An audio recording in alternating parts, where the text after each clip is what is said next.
Hi, everybody. I got a couple things at the top. Sorry, Drew.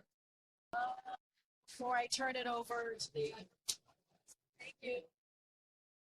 So this morning, President Biden shared big news in his work to tackle climate change. Over the past 2.5 years, President Biden has delivered on the most ambitious climate agenda in history, from signing into law the largest investment in climate action ever, to including more than $50 billion in climate resilience, to taking bold action to reduce climate pollution across every sector of the economy, to protecting more than 21 million acres of public lands and waters, to restoring the vital role of science and guiding the Biden-Harris administration's decision-making. As a result of the president's leadership and economic plan, energy jobs are on rise across the country, and we're on track to cut carbon pollution in half by 2030. And as you heard from the president a short while ago, we're not stopping there. The fifth National Climate Assessment released today shows that not only is every region of the country already experiencing the impacts of climate change, we're also making progress. To keep building on that progress, the president announced more than $6 billion in investment to make communities across the country more resilient to the impacts of climate change, including by strengthening America's aging electric grid infrastructure, reducing flood risk to communities, supporting conservation efforts, and advancing environmental justice. Now, turning over to the economy, today's CPI report that came out this morning shows more progress bringing down inflation while maintaining one of the strongest job markets in history. President Biden is delivering results for the American people. Inflation has fallen 65% since last summer. Core inflation is at the lowest level in more than 2 years. Wages are higher than before the pandemic. Gas prices are down by $1.65 from their peak after Putin's invasion of Ukraine, providing breathing room to families ahead of holiday travel. Grocery inflation is at its lowest level in over 2 years. Egg milk prices are lower than they were a year ago. President Biden will keep fighting to lower costs, from taking on big pharma to lower prescription drug costs, to investing in clean energy, to lower energy bills, to cracking down on junk fees. Unfortunately, that stands in the stark contrast to what congressional Republicans are doing, pushing trickle-down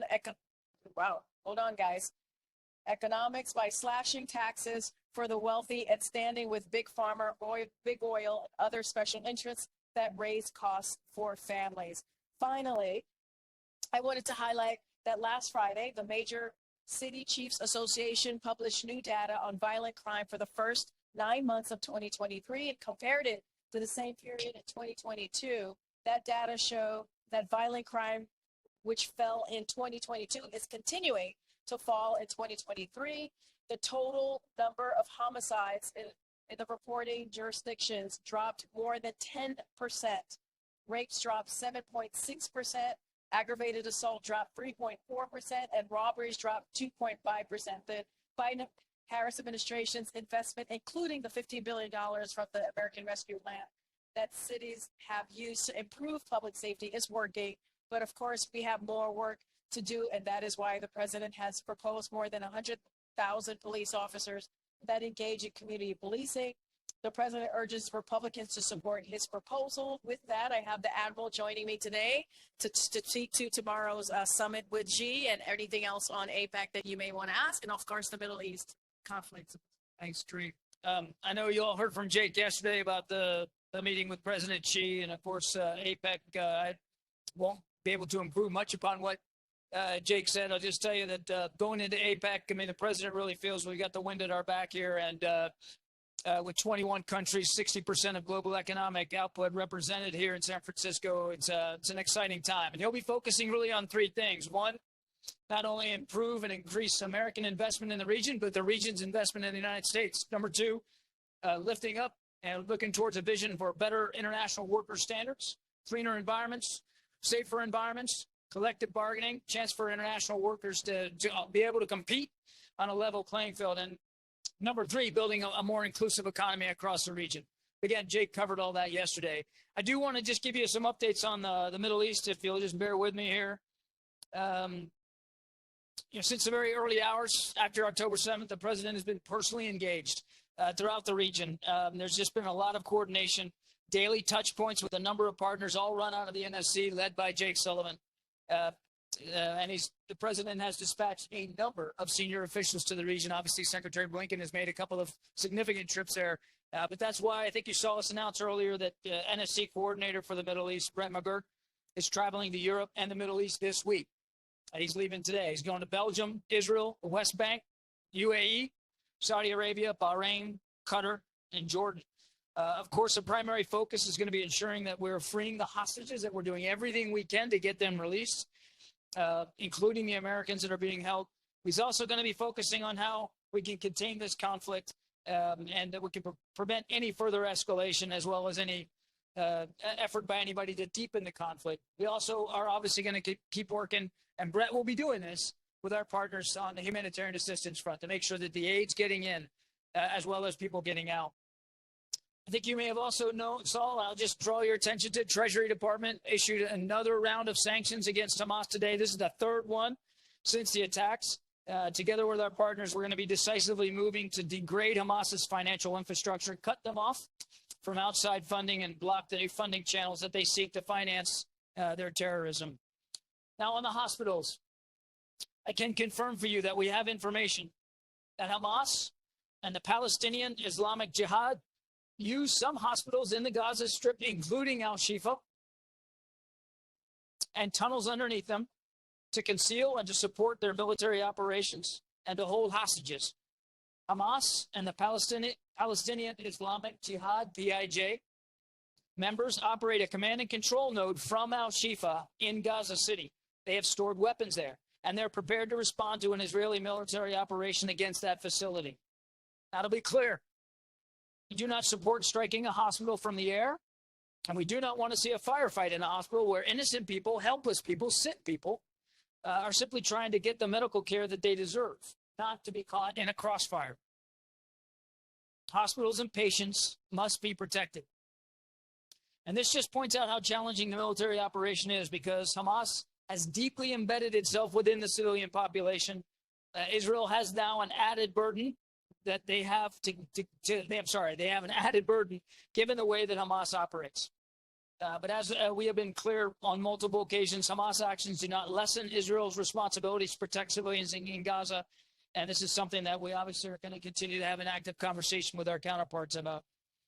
Then just to touch on some of the figures over the last 24 hours, some 115 more trucks carrying humanitarian aid were able to enter Gaza. That brings the total now to around 1,100.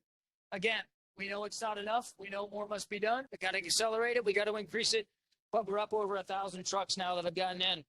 And then since the 1st of November, we are now aware of more than 600 Americans and their family members who have been able to depart and seek the support of our embassy team, our consular team on the ground in Egypt. So with that, just on this, can I just on the hospitals first of all? What evidence or support or sourcing do you have to support the claim that you just made about Hamas? Yeah, it comes from a variety of intelligence sourcing.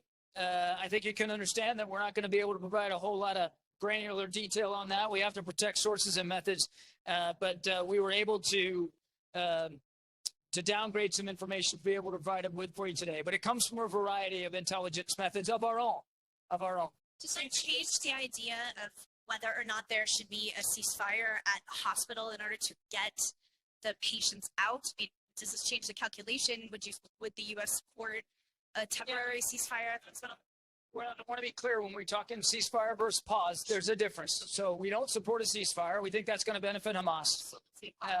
But we do support these humanitarian pauses that the Israeli military have put in place now. Some of them have gone up to 7 hours a day, which is a good thing. It's allowing people to get out and to get into safety. As I said in my topper, and you heard Jake talk about this yesterday, we don't support attacks on hospitals. We don't want innocent patients who are just trying to get needed medical care to be caught in the crossfire here. And this does point to the added burden that the Israeli Defense Force has.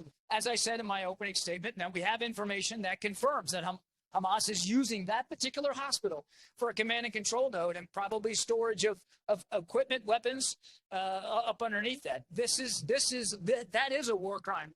That does make it much more difficult for the Israeli Defense Forces. On the hostages, it seems we're getting closer to a hostage deal. There seems to be indications and reports of that.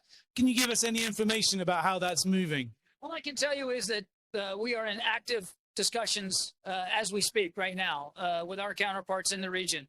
And one of the things that Brett will be doing when he goes over there is to continue to have that work, to continue that work.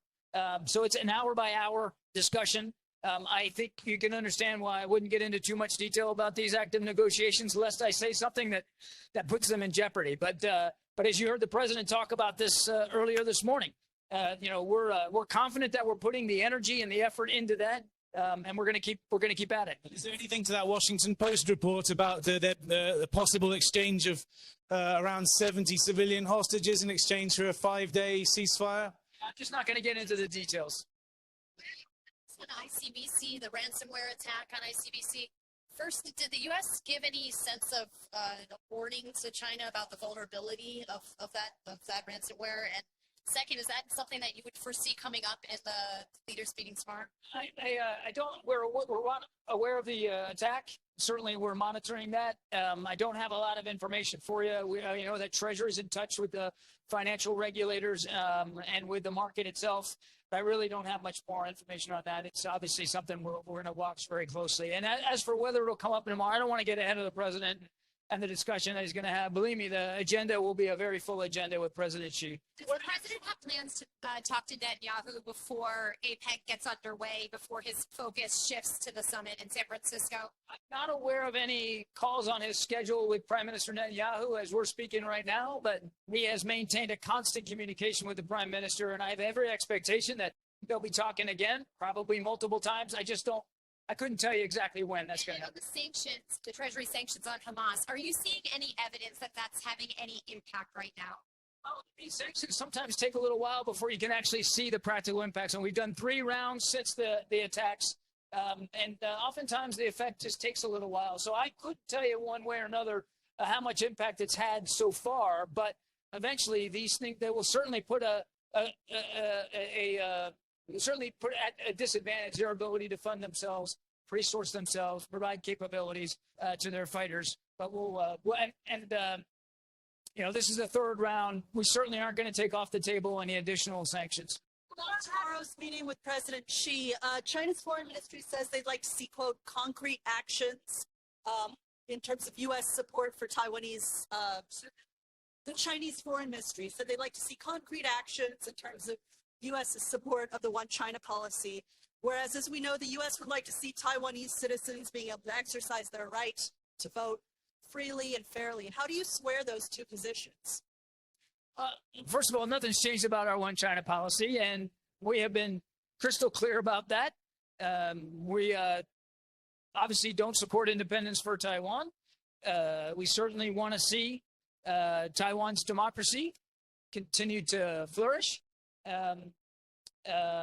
don't want to see any cross-strait tensions that are solved unilaterally or upsetting the status quo in a unilateral way, certainly not by force. So there's no change to our One China policy.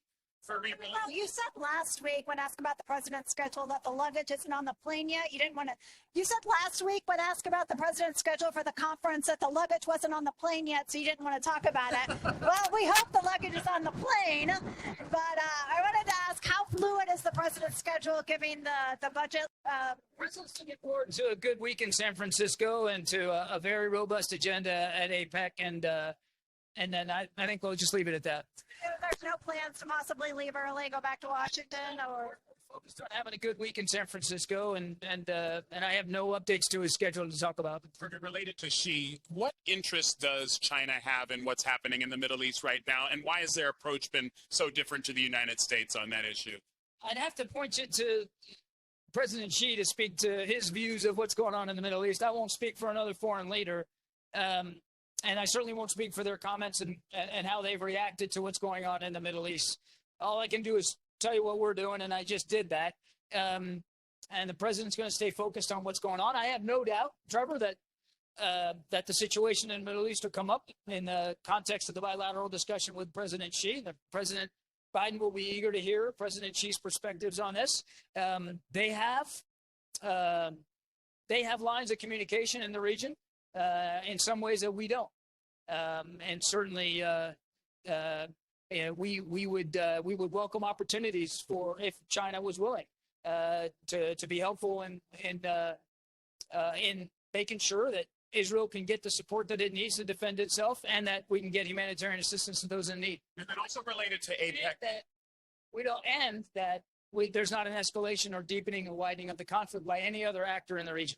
But also related to APEC, what discussions do you expect the U.S. delegation to have with the Russian delegation that's on site? And who is the senior most member of that delegation, and how will you be engaging with them? For Deputy Prime Minister, and I'm going to blank on the name, their Deputy Prime Minister is representing them.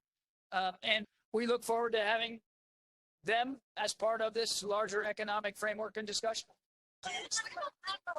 President Xi has met with President Putin. So how is Russia and Ukraine going to come up in the talks between President Biden and President Xi?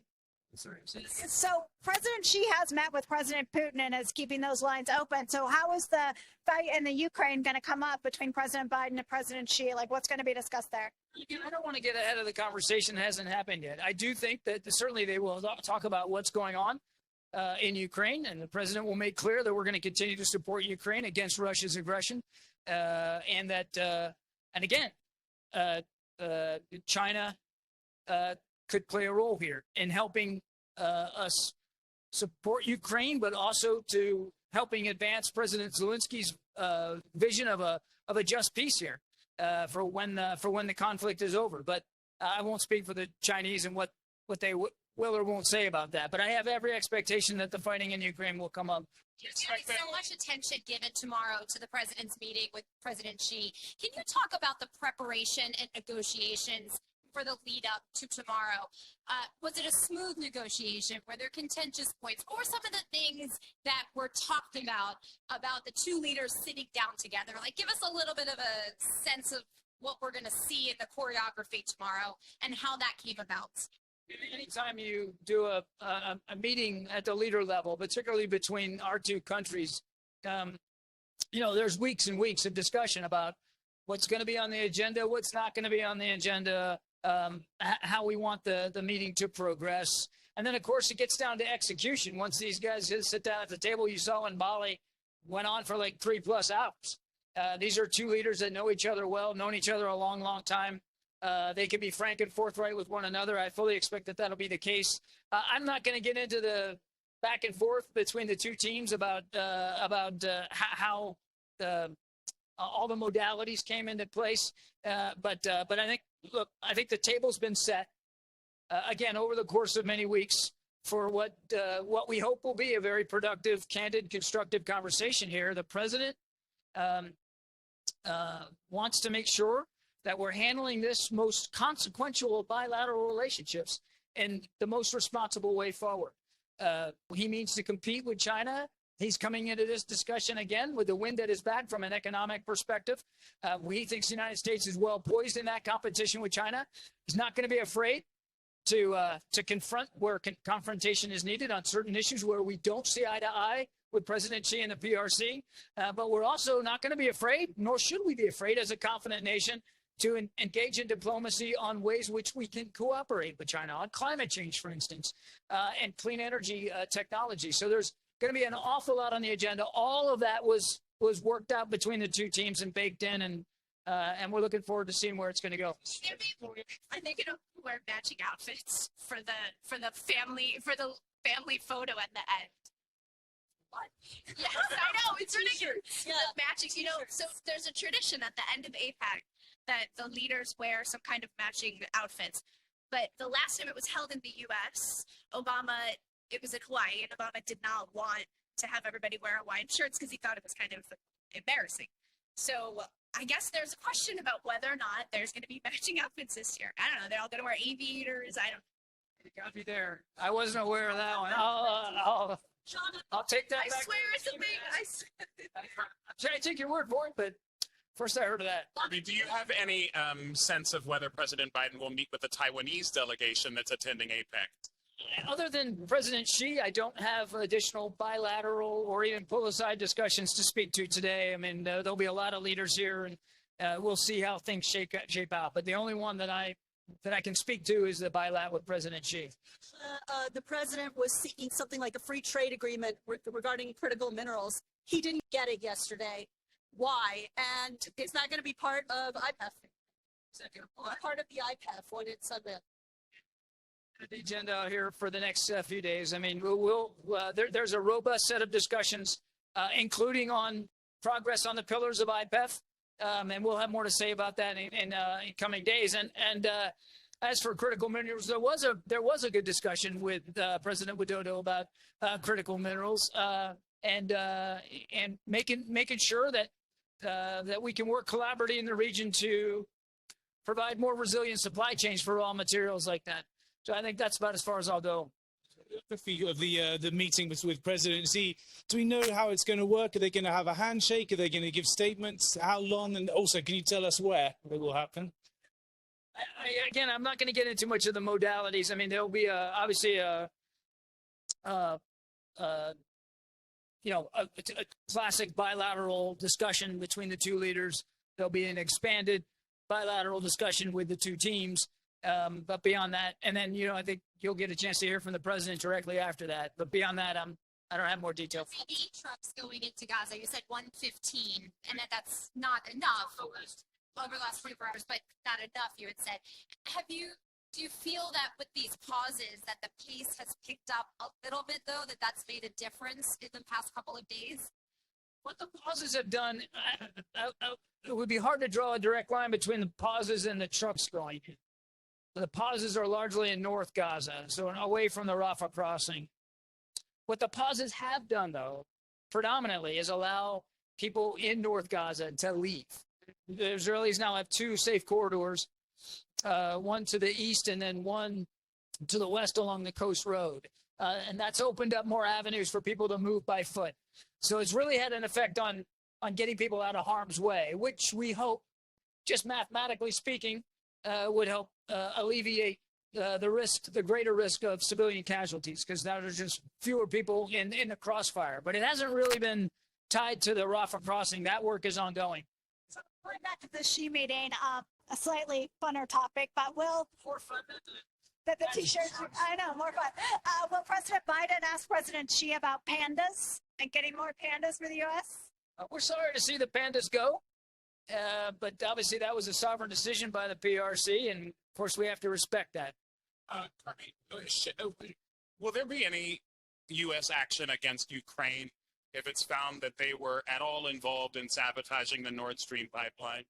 Again, I'm not going to get ahead of what's active investigations here on the Nord Stream 2 in the pipeline. And I'm certainly not going to speak hypothetically about what the results of that investigation might be. What we're focused on is making sure that Ukraine continues to get what they need. And right now, it's a critical need, as they are still fighting in this counteroffensive.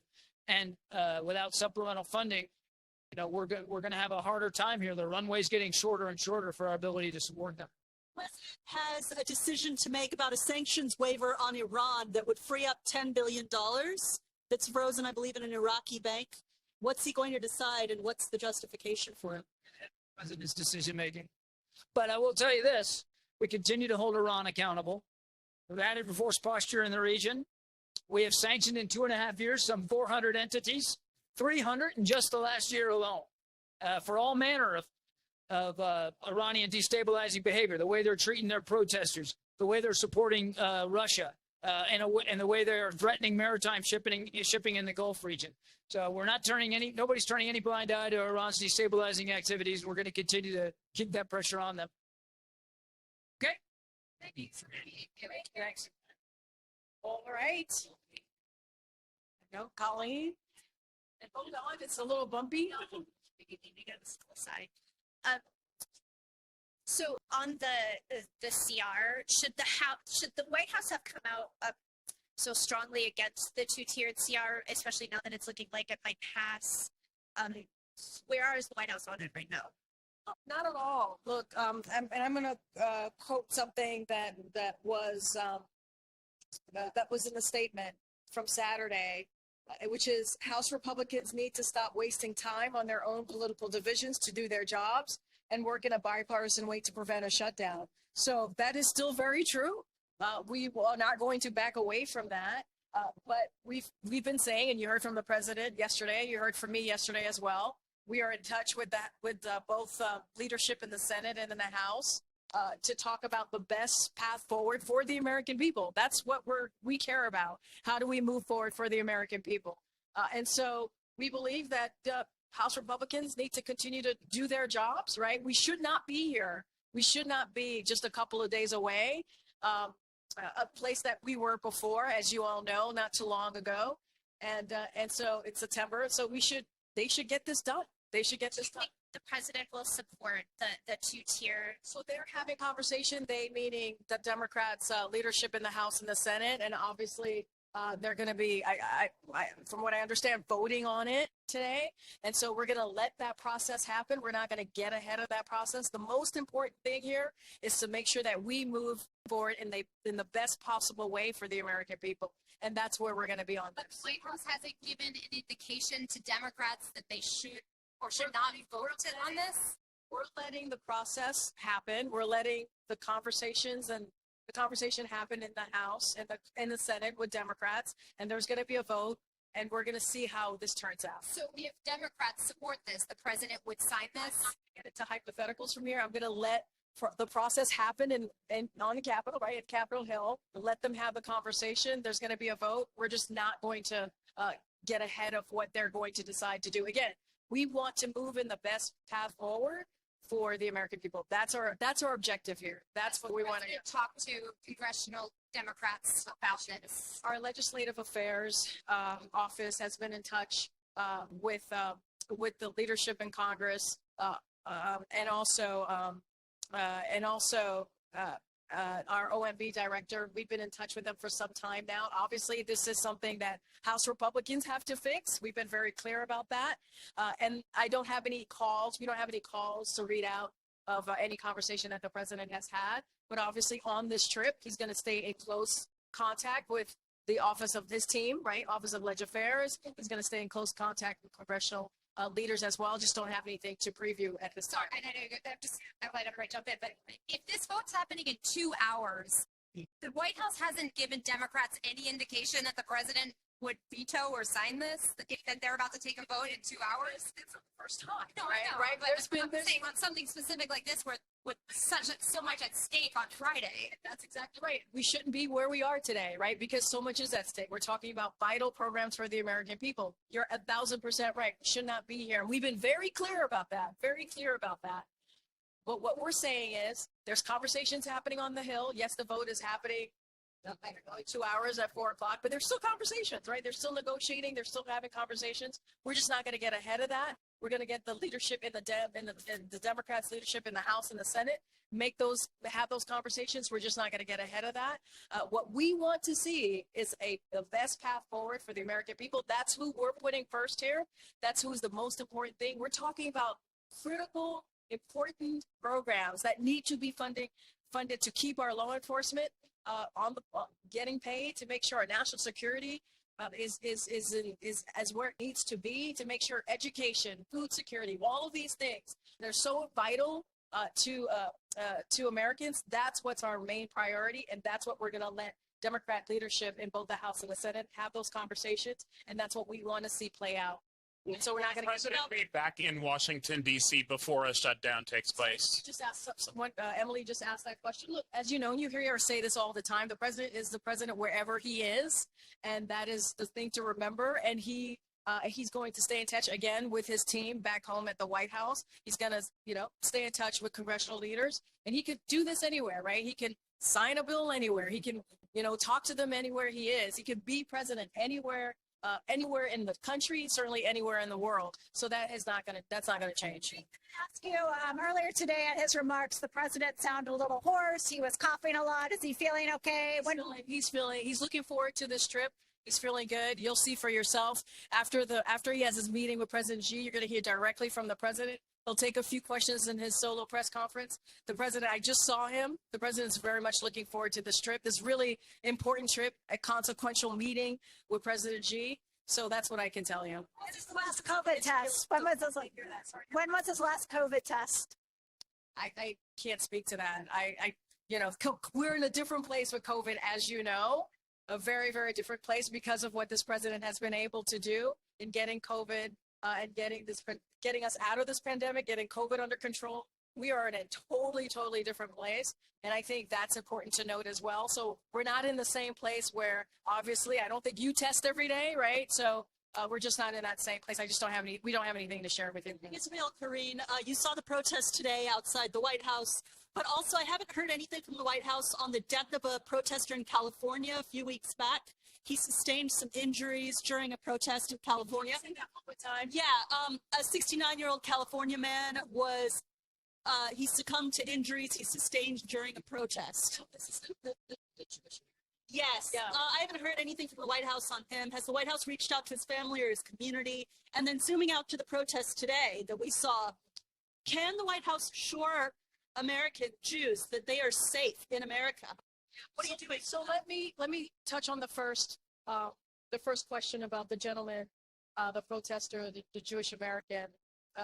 It's awful. It's devastating that happened. Obviously, our hearts go out to the people who loved him, his family, and we don't have any calls to read out, but obviously we are sending our condolences to the family of that horrific event. What I will say about the march is that we welcome today's march.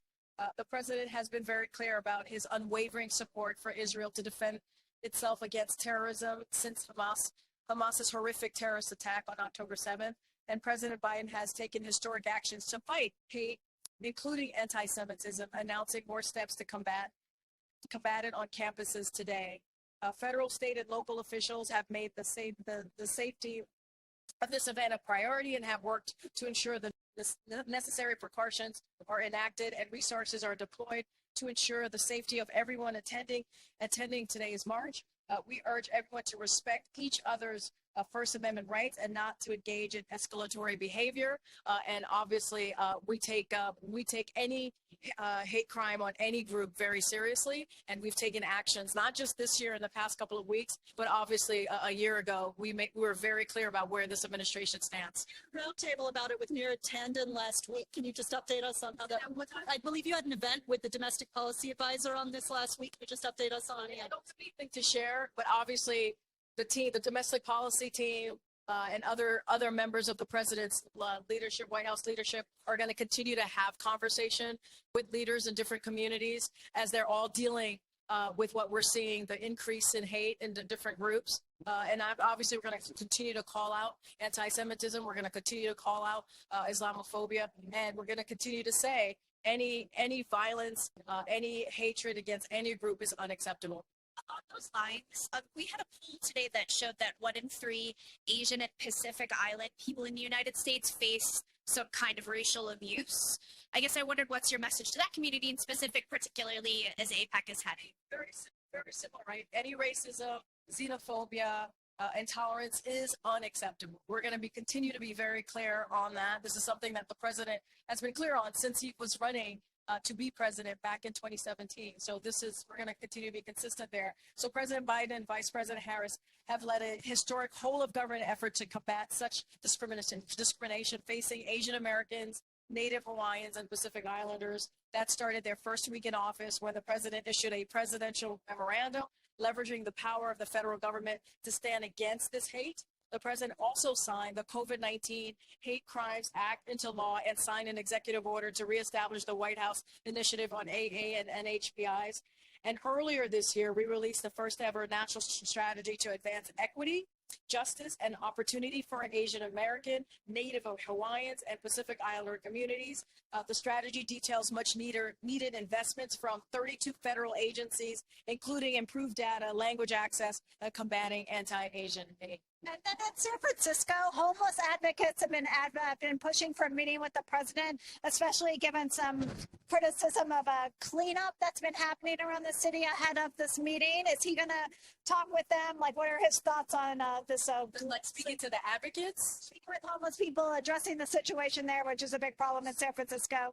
Look, here's what I'll say. The president has taken homelessness incredibly seriously. And so this year, the Biden administration, they announced an all-inside initiative to aggressively tackle homelessness and build a country where every person has a safe and affordable home. The initiative is actually building on the American Rescue Plan, which made the largest single year investment in ending homelessness in U.S. history and help prevent a surge of homelessness as a consequence of the pandemic, as well as work being coordinated across federal agencies, including HUD and the VA, including HHS, including Treasury, to reduce homelessness. And let's not forget, earlier this year, as it relates to California, the administration provided an additional $96 million to communities across the state of California, specifically focused on addressing unsheltered homelessness and homeless encampments. So we believe Congress needs to act, and they need to continue to do that so that we can create millions of affordable homes, if you think about it, expand rental assistance, and provide communities with the resources they need to prevent and homelessness. Let's not forget the American Rescue Plan, which is what his initiative is built on. Only Democrats voted for it. We're the ones taking this very seriously. Democrats in Congress are the ones taking this very seriously. Only Democrats voted on the American Rescue Plan that actually have initiatives and provisions in there to deal with crime, to deal with homelessness, as I just laid out, to make sure we're getting more police officers in communities. And that is something that Democrats led, not Republicans. How is the president prepared for the meeting tomorrow with President Xi? You know, the president has, when it comes to foreign policy and being a leader in this space, this is something the president has done as a senator, as vice president, and you've seen him do this the last 2 years, and you've seen what his leadership, how diplomacy plays such an important role, and he believes in that. He believes in face-to-face conversation. He believes in having those direct communication with leaders, and that's what you're going to see. This is not certainly, obviously, not the first time he's met with President Xi in his time as in his administration, and so he takes this very seriously, right? He's going to meet with his team. He's going to, as he's doing now on the plane, as he'll continue to do even when we hit the ground, and as he's been doing for the past couple of weeks and throughout his administration.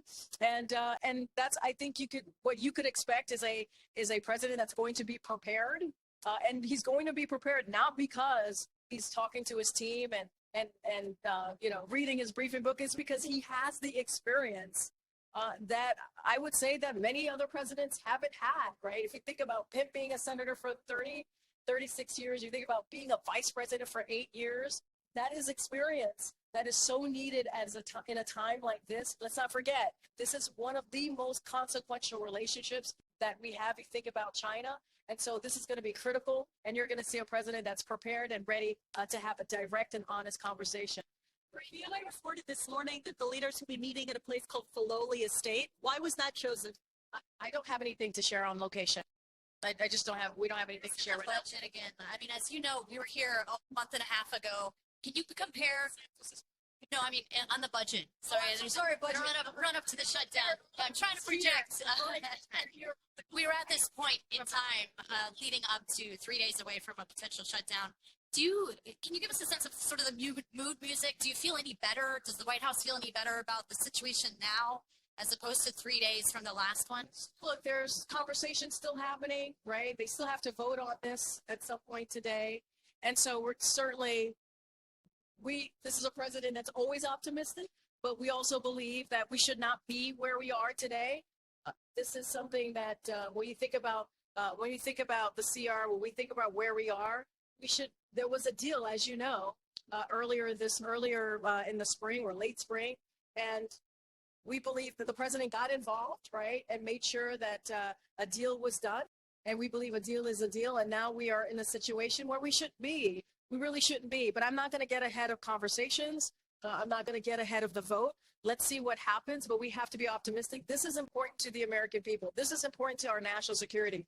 This is important to our veterans. We got to make sure that we deliver for the American people and do the job that they sent us here to do. And that's for Congress to do. Congress needs to make sure that they deliver. So we're going to let the Democratic House and Senate, the leadership there, have those conversations, have those negotiations, and hopefully we come to some sort of resolution here on behalf of the American people. That's what we're talking about. What about dealings with the new speaker? I mean, is it better or worse than? I'm not going to like publicly judge the relationship that the president has or that the White House has with the new speaker. What we want to make sure is that the work for the American people get done. That is the most important thing, and that's what we want to get. That's what we want to save.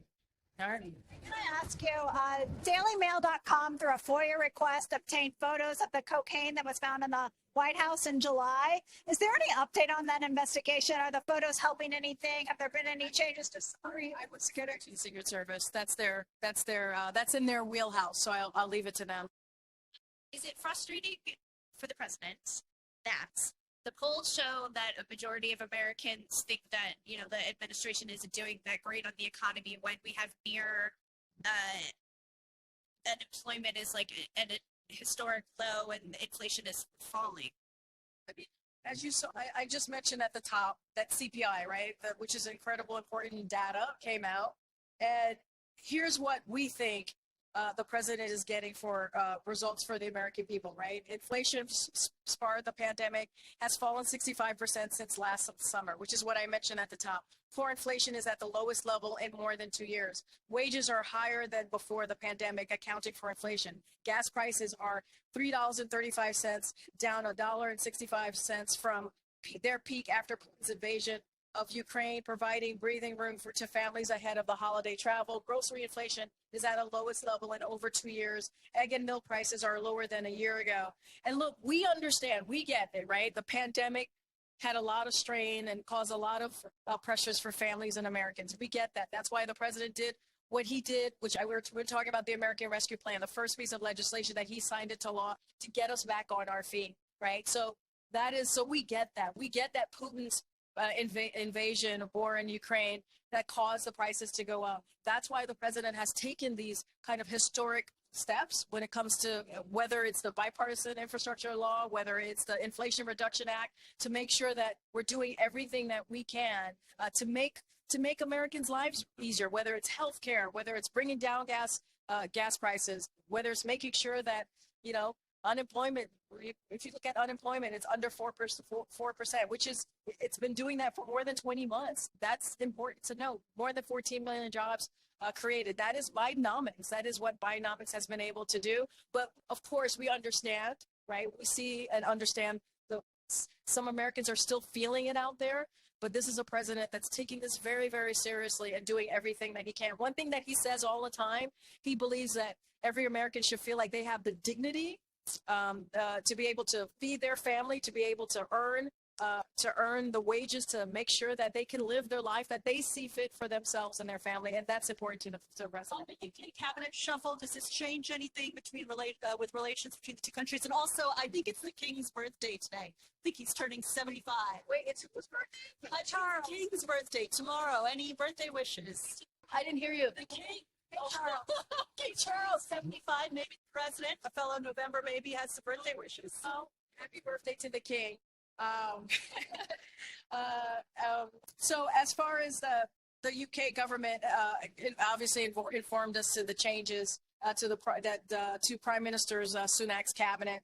We look forward to continuing our cooperation with the Prime Minister and the new cabinet, including new Foreign Secretary David Cameron, on a range of important priorities. Certainly not going to speak to the internal workings of another government's political government. So I'm just not going to speak to that.